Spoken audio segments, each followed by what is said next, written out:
Welcome to Art Ed Radio, the podcast for art teachers. This show is produced by the Art of Education University, and I'm your host, Tim Bogatz.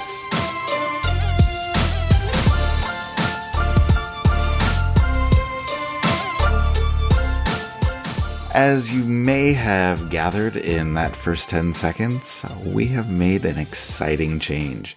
We're announcing and celebrating the fact that the Art of Education is now the Art of Education University.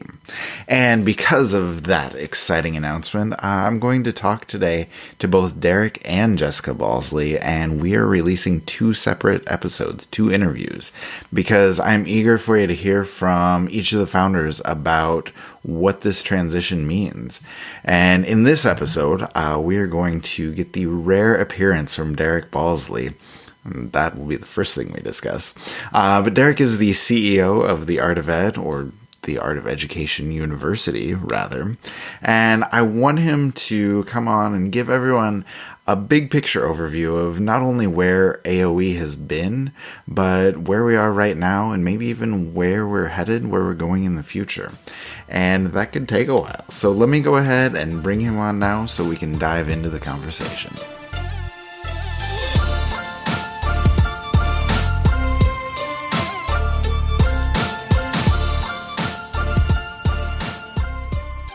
All right, and now the founder and CEO of the Art of Ed, Mr. Derek Balsley. How are you today? Hey, Tim. I'm doing great. Really a pleasure to be on with you today. All right. Well, thank you. Before we get into the important stuff, I have a hard-hitting question for you. You've been my boss for like 4.5 years now. I've been doing this podcast for almost 3, and you have not shown up here. And so my first question is, how is it that your flagship podcast from your company has been going for almost 3 years and you've never made an appearance? Isn't that just terrible? Yeah. No, I apologize. I do think that's sort of status quo for me, though. I think ever since AOE was started, since Jessica and I started it back in 2010, I've been kind of serving as a back roll type position, behind the scenes, if you will. And so, I do a lot of work behind the scenes, but a lot of times it isn't in the sort of public face. So I appreciate the opportunity. And I got to say, it's amazing that the podcast has been running for that long, first of all. And I pulled up the page before we started today, and I was like, we're in 140 plus episodes at this point. So, hats off to you. Congratulations. I know I probably speak for most of your listeners when I say what an amazing job you've done putting this podcast together, and we're all thankful for it. So appreciate it. All right. Well, thank you. Thank you. I appreciate that. So I guess, we have a lot to talk about here over this episode with you, my interview with Jessica. But let's kind of go back to the beginning. Can you talk about just how, I guess, AOE originated, how you guys put it together, and kind of, I guess, what you're trying to solve when you first started the company? Yeah, that's a great question. Absolutely. So it's interesting because you probably have a lot of different listeners, right? So you have some listeners that just discovered AOE this past school year. Then you have other listeners who have probably been around since day one. Like I said, in 2010, Jessica first started blogging. The company was founded in 2011. And, really the idea for AOE came from Jessica's first year of teaching art. So Jessica's first year of teaching art, she had wanted to be an art teacher her whole life. She couldn't have been more excited to start.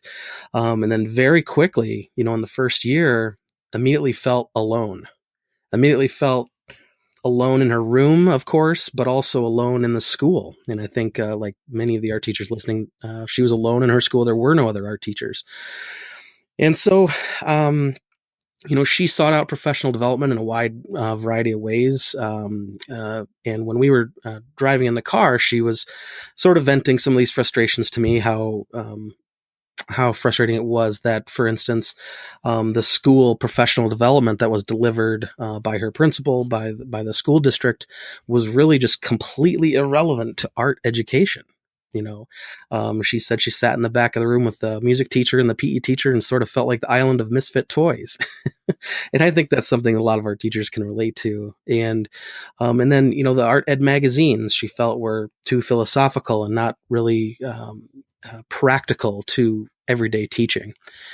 And then the third pain point, frustration, I think, at that point was when she went to get her master's degree. It was extremely difficult to find a relevant and affordable master's degree specific to art education. And so she ended up actually getting her master's in general education because it was the only viable option in our area. And so, I think we started AOE with the idea of trying to solve these problems, trying to build an organization that really dismantles these frustrations. And so, I've been working since that time on sort of the, again, kind of the behind the scenes role. I spent a lot of time, my background is in business and marketing, and I spent a lot of my time on product design. So figuring out, to try and solve the content, the magazine problem, I spent a lot of time developing this podcast and developing the online conference that we offer. And then on the professional development side, I spent seems like years of my life trying to figure out what Art Ed Pro actually is, and you were involved in that. Yeah. And it's a big challenge to, create something that didn't exist before, but that's where I get a lot of my joy and a lot of my passion, is to try and figure out what these solutions actually look like, content-wise, but also on a really technical side. The third problem, the one that we haven't addressed yet, so like I said, we've spent a lot of time over the past 8-9 years at this point, which seems crazy, solving sort of the content side, the magazine side, with our online magazine. It has over 1 million page views a month now at this point. And then on the professional development side with Pro. But there's one of those original problems that Jessica had that we still haven't solved, and that is the affordable, relevant master's degree. And so that's kind of why I'm here today, is to break some news.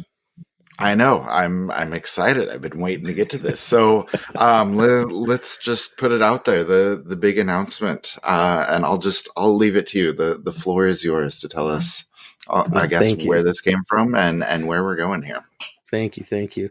So clearly, it's not just Jessica that had this original issue, and for the past, I suppose, around 5 years, we've been getting a tremendous number of requests from art teachers all over the country, all over the world, actually, who are experiencing that same problem as Jessica. They can't find a master's degree that's super relevant to art education, or if they do find one, it's incredibly expensive. And, we did a lot of research before we started the project, and a lot of the programs out there most of them, in fact, were 25,000 plus, some of them 35,000 plus. We set out to solve this problem, but the problem is much more difficult to solve than one might imagine. And so in 2015, we actually set out on a journey to turn AOE into a fully accredited graduate university. Recently, we hit some very major milestones towards this goal, which I'm pleased to share with you today. So first, in June of 2018, the Art of Education was institutionally accredited by the Distance Education Accrediting Commission, the DEAC.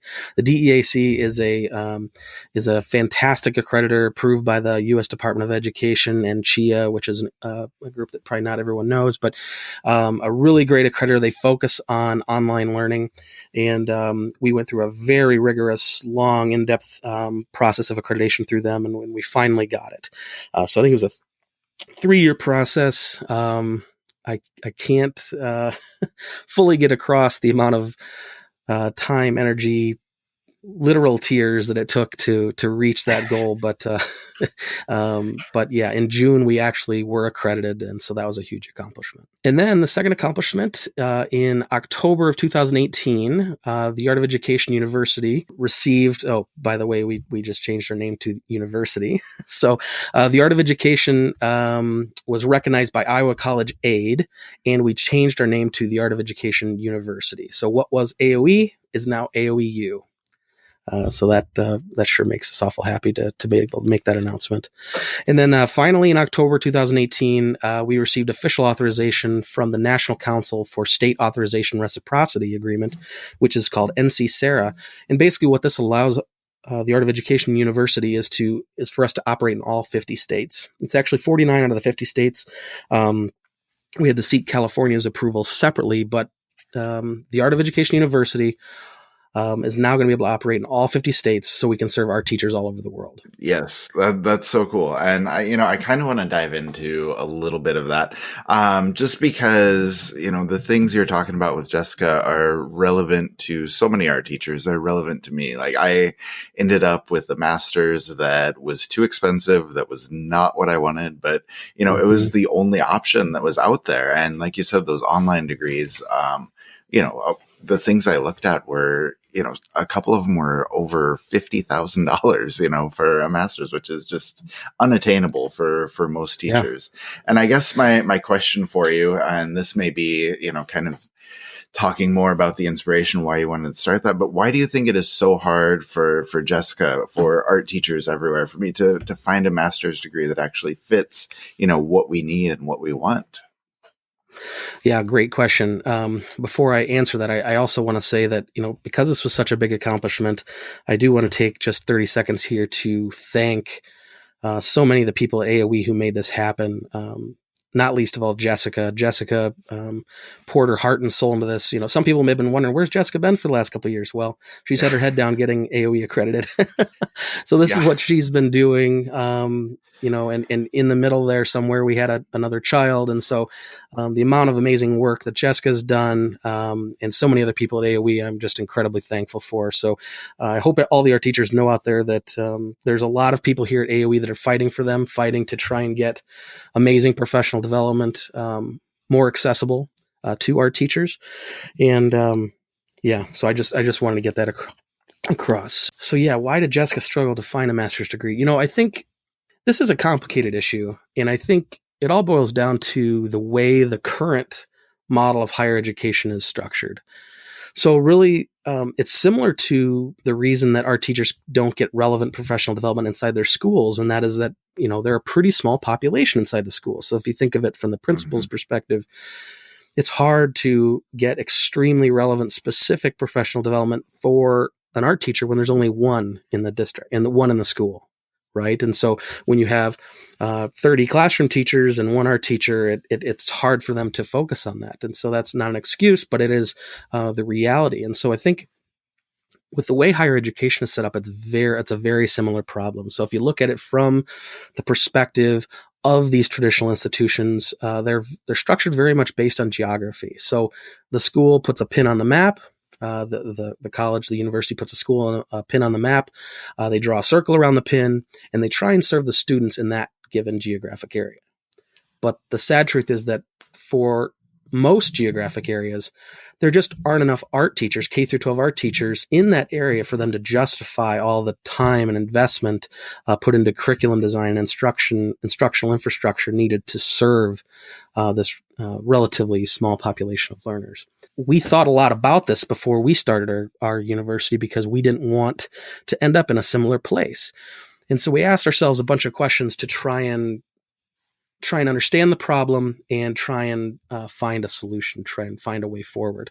The first of those problems or questions was,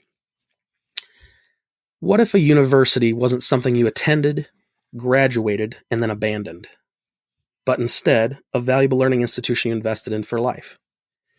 So why is it that these institutions of learning that we hold on such a high pedestal only participate in our lives for 4 years to get a bachelor's degree, a couple of years to get a master's degree? Why is it that you're only interacting with these institutions for maybe 6 years out of your professional life, when we know as professionals that we learn throughout an entire lifetime, and that much of that learning that we do after the college experience is the most valuable learning? And so we started questioning that on sort of a deep level.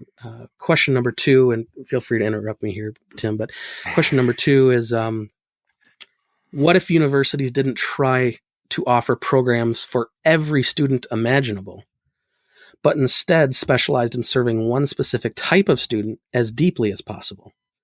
So why is it that, again, it's based on geography. It's based on trying to serve students in a specific area.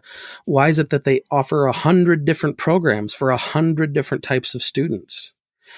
From the business world, I know that by focusing on one individual, one customer, one client, one product, that you have focus. And when you have focus, you can serve much deeper and at a higher level. And so that's the second key question that we asked ourselves. And the third key question we asked ourselves is, what if universities not only offered traditional degrees, but also provided a full spectrum of lifelong learning opportunities to reflect their students' needs over an entire career?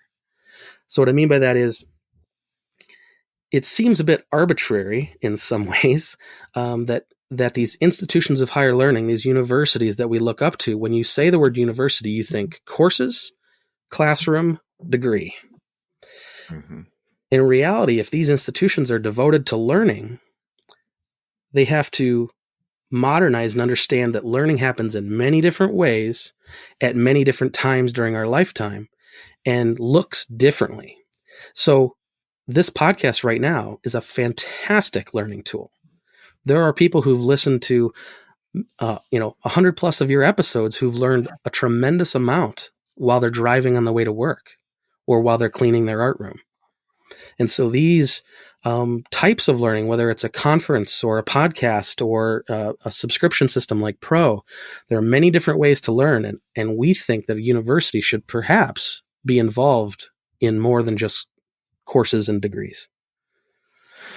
Yeah, I think that's a really good point, and I think it's something that we don't think about so much as art teachers. We are still in that mindset of, the official learning we do is, mm-hmm. through a university, but we don't stop to think of all the smaller pieces that go into that, like the PD, right. Like podcasts, like things that you're reading online.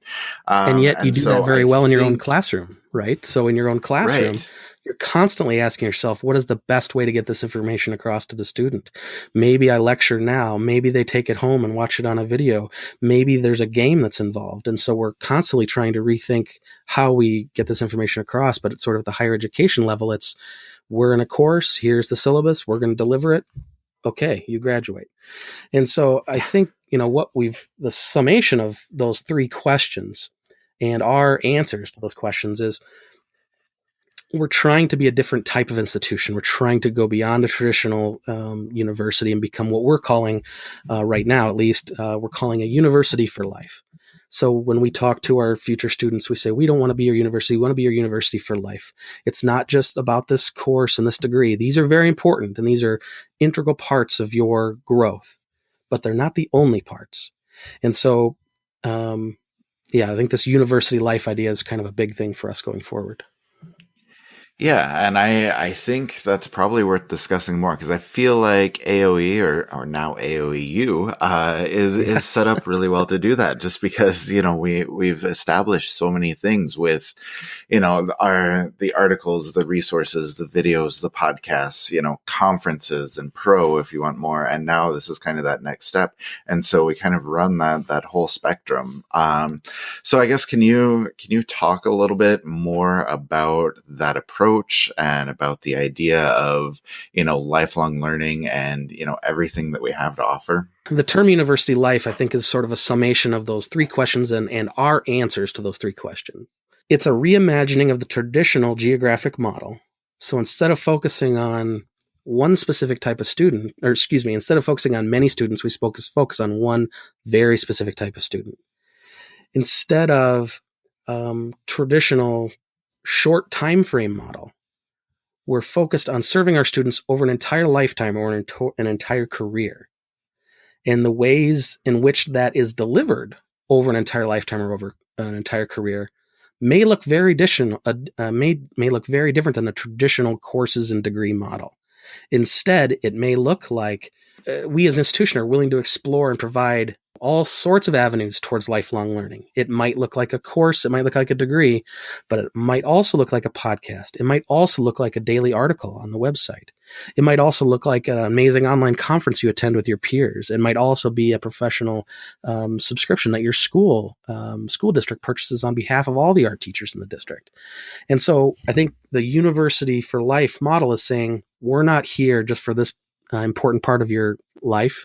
We're here for the entire part. We're here to help you learn throughout your career and meet you where you're at as a learner. And we didn't want those things to take a back seat. So when we said, since 2010, we've been publishing articles, And since 2011, we've been offering courses. In 2012, we've been, or I can't remember when the conference started, but for many years, we've had an online conference. We don't want those things to take a back seat to our work in the traditional university world, in the traditional academics world. And so we see the academics as important. We see the courses and the degree as important, but equally important are these other components. And I think that's a big part of what makes AOEU special and different. Yeah, and I think that validates a lot of the things we talk about as teachers, just with differentiation and allowing kids to learn what they need, what they're interested in, when they're ready to do it. And, there's no reason, I guess, that with professional development or with our professional learning that we can't do the same thing. So I guess from, a teacher's perspective, we know why we want to do things like that with our kids. But can you sort of speak to more on the professional side? Why is personalization and why is choosing what you want to learn professionally so important? Well, first of all, I think I need to break another little bit of news here. So we've been addressing the fact that the AOE is now AOEU and is now a university. And with that comes the solution to the third problem, which is a master's degree. And so I don't want to take Jessica's thunder because she's going to be recording another episode with you specifically on the master's degree. But I'm here and honored to tell your audience right now that we are, in fact, releasing a master's degree in January. We had 3 goals: to make it as affordable as possible, as convenient as possible for working teachers, and as relevant as possible for K through 12 art teachers. And I think we accomplished all 3 of those goals.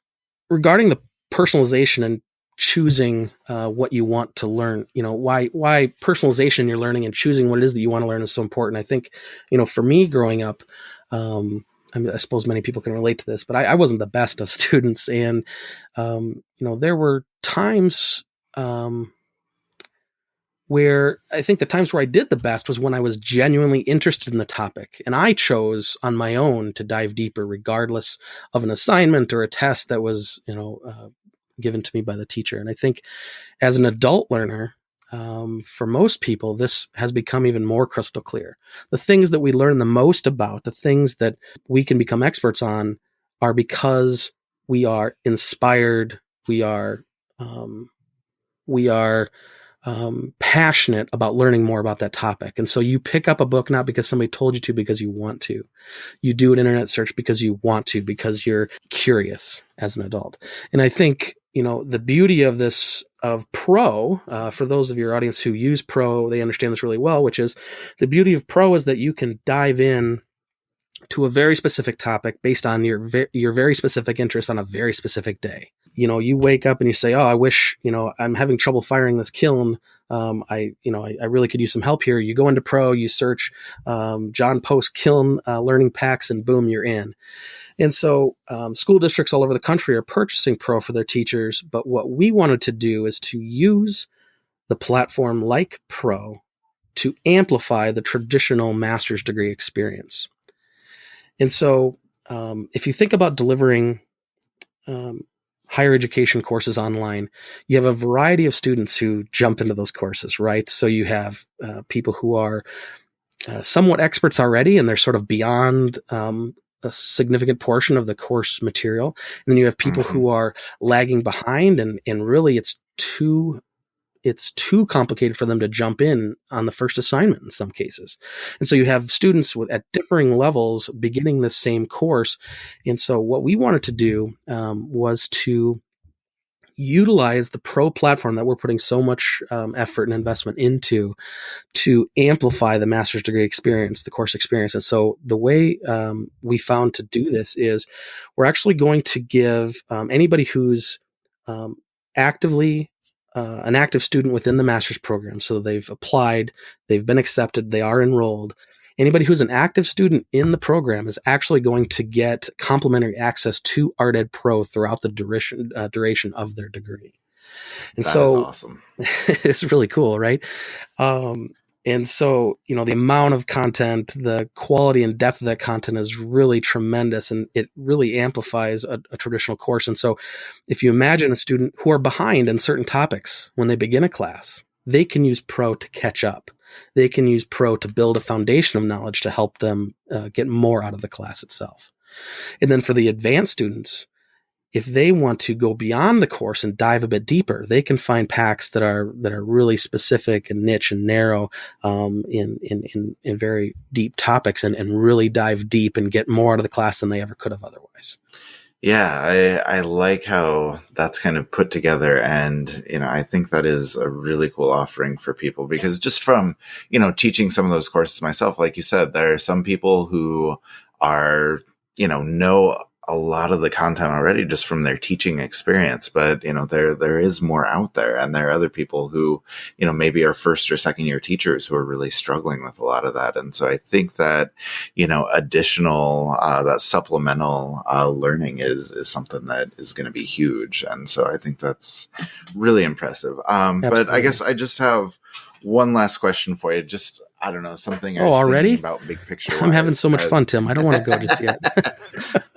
I feel like this is the longest podcast we've done in quite a while, so I'm going to kick you out soon. But no, one thing I was just thinking about as you were talking, with what we're doing versus what traditional universities are doing, do you think that there might be a change, where traditional universities go more toward this, university for life model? Like, can they do that? Should they do that? Will they do that?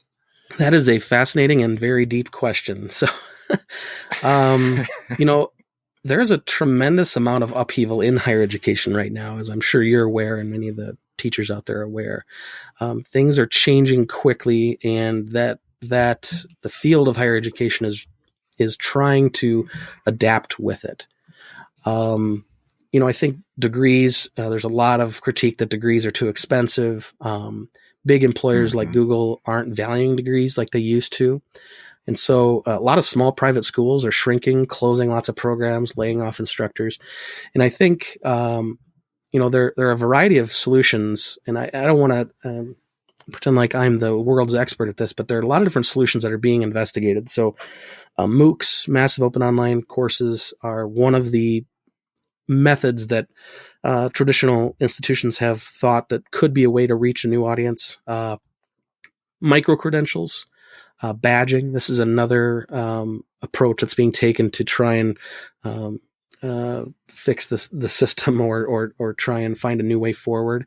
OPMs is another one. OPMs are essentially private companies that help traditional institutions get online. It's a huge cultural shift. If you think about an institution that's been around for 100 years, 200 years, they're trying to transition into this online world, and it's a huge cultural shift, and they can't oftentimes make it themselves, and so they're hiring these other companies to help them get there and giving up large swaths of revenue as a result. And I think all these models, there are pieces of them that can be useful, and all of these models also have their failings. MOOCs, I think, were massively open, massively overrated. Massive open online courses are massively overrated. And, but I think the University for Life model that we're establishing here is kind of on the cutting edge in terms of a way for schools to move online in an authentic way. So if you think about small private schools, for instance, they're trying to move online, but what separates their degree from the next degree? From the school that was, maybe 60 miles away that offers a very similar finance offering. And so it's difficult for them to say what makes them special once they move off campus and once they move away from those traditional differentiators. And so I think the University for Life model allows you to say, we're going to put our flag in the ground here with this student. These are the students that we're most passionate about. These are the students that we can add the most value to, and value beyond simply courses and degrees, but value throughout their entire career in learning platforms, learning methods that we don't fully understand today, and we will never be finished building. I think that model is pretty exciting, and when you compare it, head to head versus some of these other approaches, MOOCs, micro-credentials, OPMs, it really has a lot of benefits. And a lot of the things that these schools are struggling with, student acquisition costs and retention and things like that, I think when you're providing more value over a longer period of time to a more narrow group of students, I think you can improve those key metrics really quickly. So I do think it has larger implications than just the Art of Education University. And we're excited to be trying it out, proving it out, trying to provide as much value as we can to art teachers, trying to change lives, trying to connect art teachers with master's degrees and other types of learning that are truly transformational, that can help art teachers become the best art teacher they can be. And we're excited to be playing our small role in that story. Yeah, that's really well said. And I think, that is the big thing that we've always tried to do with AOE and now with AOEU is just, like you always say, meet art teachers where they are, provide them with what they need. And, I hope that we've always been able to do that with articles and podcasts and courses. And now, we're taking that to the next level. So I think that's, a worthwhile goal. And Derek, I appreciate you, sharing all of your thoughts from, just where the original goal came from with this, through the whole process, through where we're going with the future. So if there's anything else you want to share, that would be awesome. But if not, can we just agree that you'll come on again before another 3 years passes? 3 years? I think I can commit to that. Yeah. I think I can commit to that. I think... Yeah, I think you're right. I think maybe the summarizing comment here is that, this new university, while it may seem like a big change, it may seem, and it is a huge change, but it's not a change away from what AOE was. It's an amplification of what AOE was. And we want the university to strengthen all of the traditional things that AOE has represented. We hope the university makes our articles better, our podcasts better, our conferences better, our professional development solutions better. We think it's going to amplify everything that we're doing. So I don't want everybody to think that something's going to change or go away, because I think it's all just going to get stronger. Wow, that is a lot to sift through, but it is a really interesting story, and I hope it gives you some insight into everything that has gone on behind the scenes over the past few years with the Art of Education.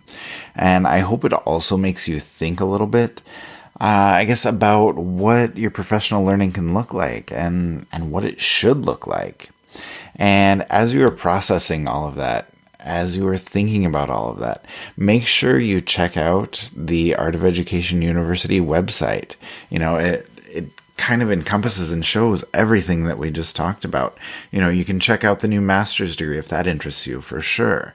And even if that's not in the cards for you, maybe it's not what you need, maybe it's not the right time for you, but that there are so many other offerings and opportunities available. I mean, we just spent the last half an hour or 40 minutes talking about all of them. So I hope you can find what you need for your own professional development, and I hope you can do it soon.